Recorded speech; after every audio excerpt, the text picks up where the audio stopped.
রসু খাঁ ছিলেন চাঁদপুর সদর উপজেলার একজন ছিচকে চোর।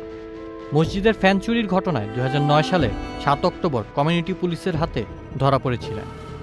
সে সময় পুলিশের জিজ্ঞাসাবাদে বেরিয়ে আসে লোমহর্ষক তথ্য। বেরিয়ে আসে একজন ছিচকে চোরের আড়ালে থাকা 11 জন নারীকে ধর্ষণ ও হত্যাকারীর গল্প। ভালোবাসায় ব্যর্থ হয়ে একসময় সিরিয়াল কিলারে পরিণত হয় রসু খাঁ। একে একে ধর্ষণ ও হত্যা করেন 11 জনকে, কিন্তু কোনো প্রমাণ না থাকায় ছিলেন ধরাছোঁয়ার বাইরে। মিশন ছিল 101টি হত্যাকাণ্ড ঘটানোর, তবে এক ফ্যান চুরির ঘটনায় ধরা খেয়ে তার সেই মিশন ভেস্তে যায়। বেঁচে যান 90 জন নারী, যাদের হত্যার মিশন শেষ করে সন্ন্যাসী হওয়ার ইচ্ছা ছিল তার।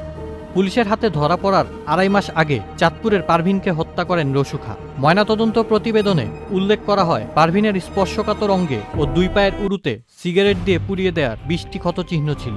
আটকের পর তাকে এবং তার 2 সহযোগীকে পারভিন হত্যা মামলায় আসামি করা হয়। সে মামলায় রসু খাঁর মৃত্যুদণ্ড বহাল রেখেছেন হাইকোর্ট।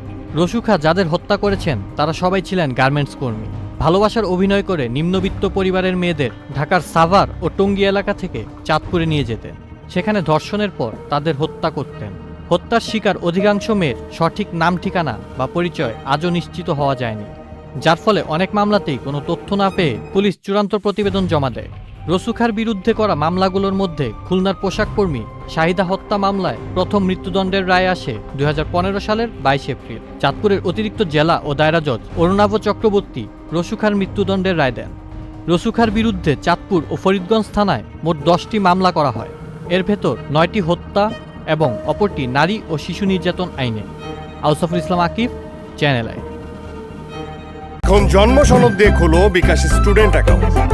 নিজের বিকাশ নিজে কর।